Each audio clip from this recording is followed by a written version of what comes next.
Good afternoon, good morning, everything.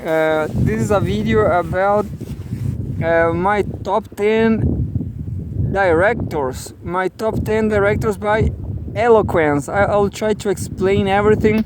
There's some mistakes in this PDF presentation, originally from PowerPoint. I know a lot of feminist women are I don't know, turning their nose. They are condemning myself just like Woody Allen because he is a pedophile.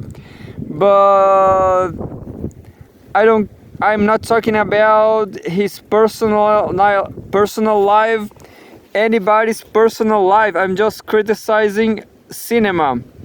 And there was Almodovar too. Well, long story short, my top 10 directors. Those are my film directors ranking.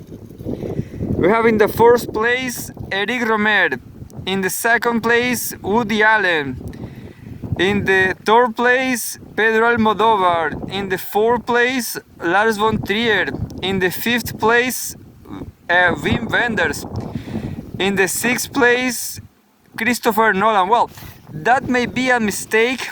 Christopher Nolan should be before Wim Wenders, not after. Well, Ken Loach used to be higher in my ranking, but as I grow up, well, a lot of things happened, you know.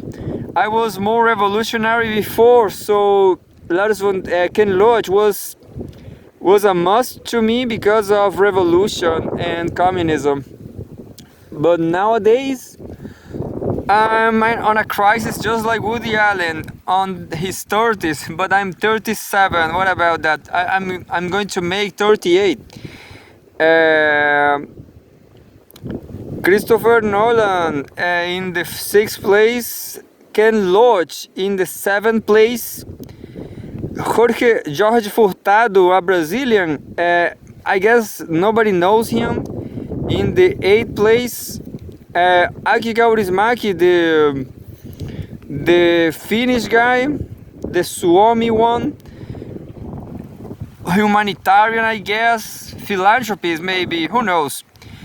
And in the last place, Abbas Kiarostami. But you know, all this ranking, it depends a lot on your mood, depends a lot on your personality. Well, I'm just gonna keep showing my presentation. At least 3 perfect movies, you know. Those directors I showed to you, my criteria is directors should make at least 3 perfect movies. What I mean about perfect is the movie should be, I will tell you later, but by now I will show you the amount of movies I consider perfect from Woody Allen. I've saw a lot of these movies, like What's Up, Tiger Lily. I saw that movie. I thought it was funny, but nor that time or today I don't consider that movie perfect, because that movie was just an adaptation. He bought that movie and made a lot of chaos and was funny. It was Woody Allen, understand, making a comedy movie. Then take the money and run. I will tell you, there is a lot of good parts in that movie, a lot of good scenes. Bananas also, a lot of good jokes. But I guess they are not perfect as Sleeper. Sleeper is perfect. Love and Dead is perfect. No, it's not perfect, because you know, I saw these movies more than once in different times of my life, and in the second time I saw Love and Dead, I didn't thought it was so great. Anyway, Annie Hall, I guess, is perfect. So just to show you how much in the red, perfect movies in the red: Sleeper, Annie Hall, Interiors, Zelig, Broadway Danny Rose. All these movies I consider perfect. I'm just gonna show you the details. I'm gonna try to show you. Yeah, look. This is from not Al Jazeera. This is from Wikipedia. Wikipedia, not Al Jazeera. What about that? So, all these movies I consider perfect. So, I know that social science is obscure, and well, you may say Chinese movies are not eloquent because I didn't put any Chinese director there, but I don't remember why I put this slide here. Well, social science is obscure science, and art is even worse. Yeah, no, I thought I saw some Chinese movies, and I guess they are not eloquent. I guess not. I guess they are like moralistic. They're like Confucianists, you know? They just don't care much about Aristotle. That's my opinion. And even worse, is obscure science, and even worse, this is arts. This is like psychology. I'm just aware this is hard terrain, you know? Everybody should have another criterias about other criterias about movies, you know. I know a lot of people like movies just because of symbolism, understand? But it's not my criteria. My criteria is eloquence. Look, you have to have an Aristotelic plot, a main four. I know there's 4 Aristotelic plots. Well, it has to be clear, you know, it has to be captivating, it has to have a good rhythm, it has to have narrative innovations. Of course, like Christopher Nolan, for example, this, I don't remember now, Memento and Inception. There's a pretty original. There's a movie from a Mexican guy, Amores Perros, which is not in my ranking because Iñárritu. Because I guess I saw another movie from Iñárritu and I didn't saw nothing from Amores Perros. Understand? So it's pretty hard to make 3 perfect movies. It's not easy, you know. It's absolutely hard to make 1 perfect movie. Imagine 3 one. Imagine 3. Anyway, originality, relevance have to be relevant. Deep philosophical, dead love, etc. Content. It's hard to explain what is a good movie. Yeah, content.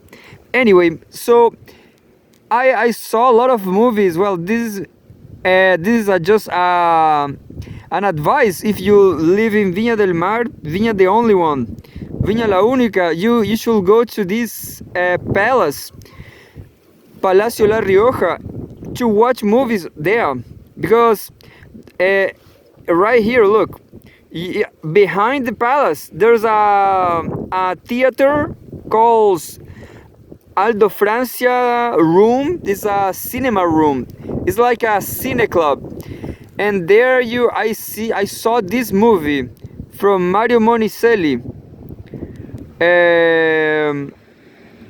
Amici Miei. Well, I'm changing, you know. I'm changing as I'm growing older.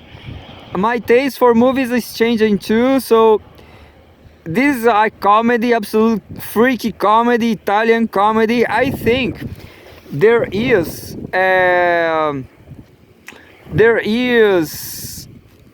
cultural, anthropological cinema. You know, cinema is something anthropological.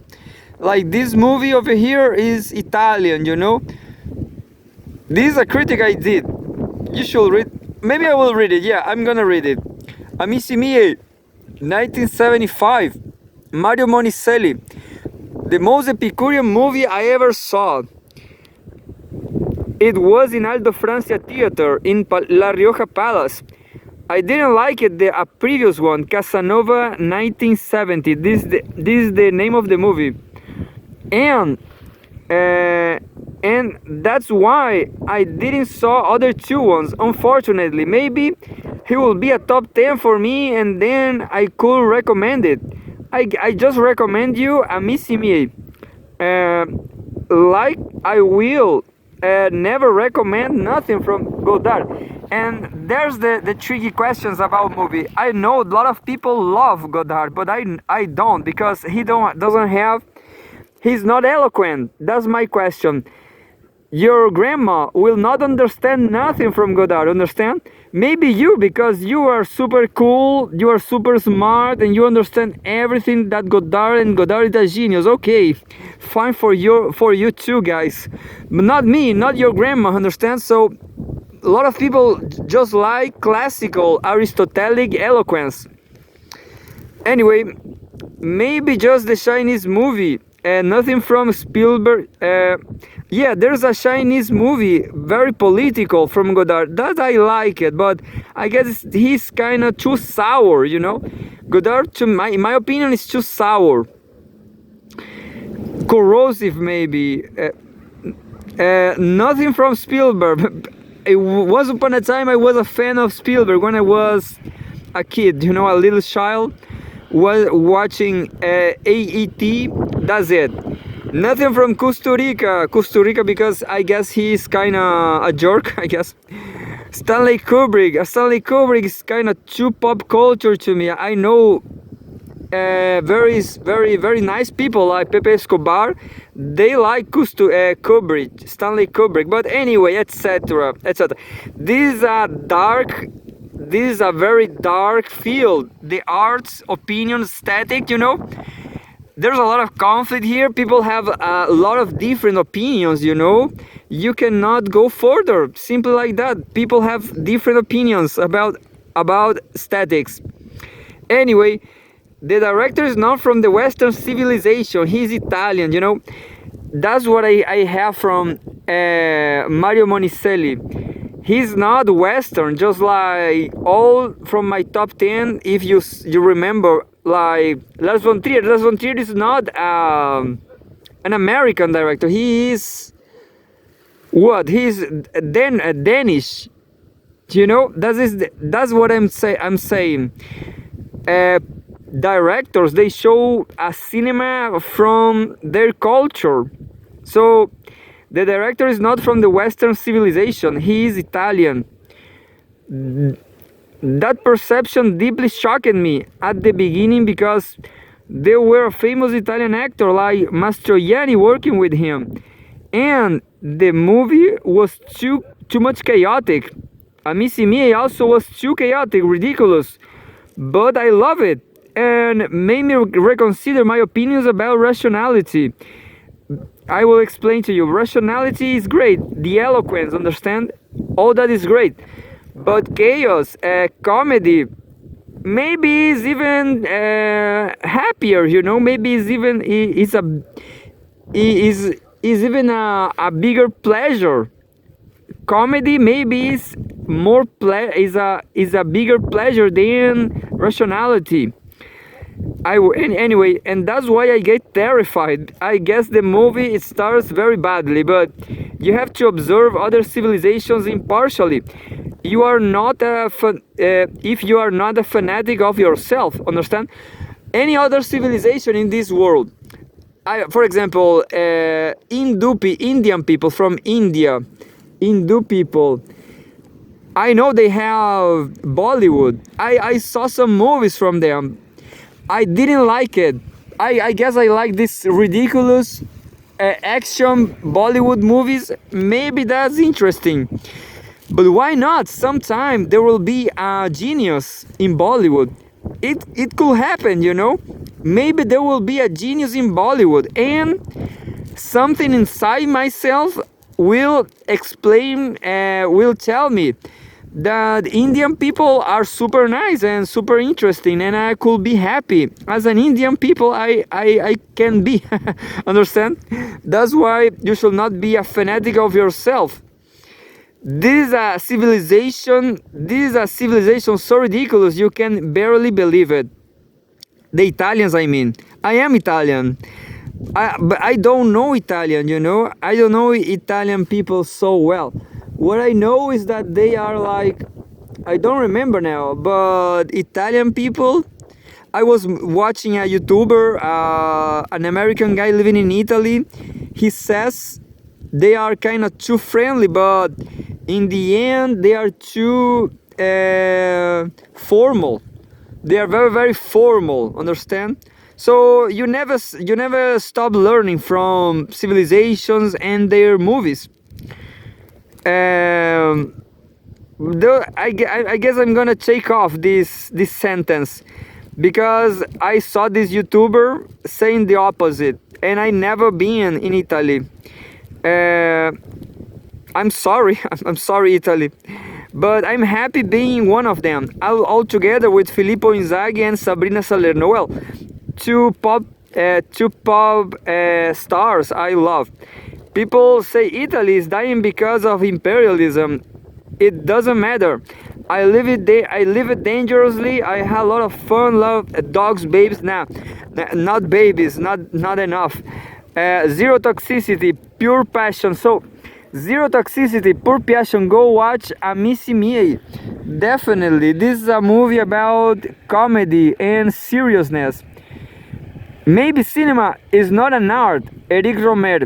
I was reading books about Eric Romer. This is pretty messy actually. He didn't say absolutely that. This René Descartes, and why I'm showing you René Descartes, because of this quote, of this quotation. Maybe cinema is not an art. Why René Descartes? Because this is a philosopher uh, who separate things. You know, cinema is just a bunch of arts all together. You know, and we have another one, Epicurus, philosophy, anything you think. This is, for example, watching Amici Miei, watching this very movie from 1975, Amici Miei from Mario Monicelli. You can study philosophy. You can is study or consider the philosophy inside the plot. Analyze the philosophy and anything you think. What is philosophy? Is anything you think. So when you are watching a movie and you see all these five friends, look, they are friends making silly things as kids grow up kids, understand. They are, that's the movie. I don't want to told you all the movie, but those are friends living like kids, making stupid things, and that's it. And well, you can analyze the philosophy inside this very movie. In my case, I recognize in this movie Epicurus, the philosopher of friendship. So a movie about friendship. This the subject, the philosophy is not love, death, but friendship. So definitely. And what else? When you watch a movie, you watch, of course, maybe not of course, but a beautiful woman, a beautiful actor too, a beautiful guy. So in this case, this is the muse of Amici Miei. You can separate, you know, Cartesianly. You can separate the philosophy of the movie. You can analyze separately the muse of the movie. It's hard to accept, but people pay a lot of attention to the star, not to the plot. Amici Miei, the muse beauty plays a straight role, but the muse beauty is aesthetic, like in drawing. Like in drawing is not cinema. The beautiful face of the actor, it has to do with harmony and proportionality. So this is a beautiful woman, a muse, and And that's it. Maybe cinema doesn't exist, because people go watch a beautiful woman, a beautiful woman, and that's not cinema. That's another thing, that's aesthetics. That's another appreciation. This is anything else. It's not. Maybe cinema doesn't exist. Understand? People go watch the movie to know the plot, to get entertained by plot. And what is a plot? Plot is literature, it's not cinema, understand? So that's why Cartesianly you should separate.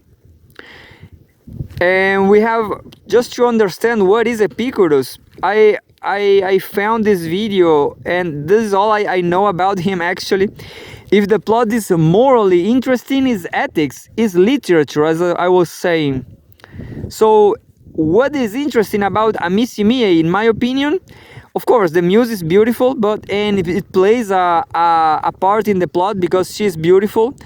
If you watch the movie, you will understand. And I mean, she could not be an ugly woman. She should be a beautiful muse, because one of the actors fall in love with her, understand? And anyway, but yeah, that's also. But there was not the main of Mario Monicelli. Mario Monicelli were pretty straightforward, simply in that sense. He was not discussing beauty. Anyway, and in this case, Amici Miei is Epicurean, as I said. Anyway, and that's it. And now we have my favorite director, Eric Romer. Is cinema art? Is Pluto a planet? Because you can discuss, is that set of disciplines in human science, this plot, is cinema a one thing, or is just like the 7 art, understand? Or Pluto is like the 13th planet. Is a planet. What it is Pluto? What is cinema? Is a set of another disciplines. Cinema maybe is not art. It's like Pluto. Some people say it's a planet, but others say it's not. Well, that's it. I'm not going to end it up with a conclusion here.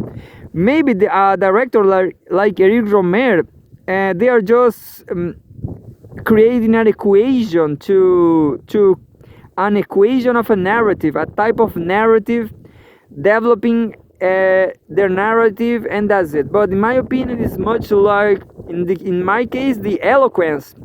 It's related to logic, to literature, and that's it.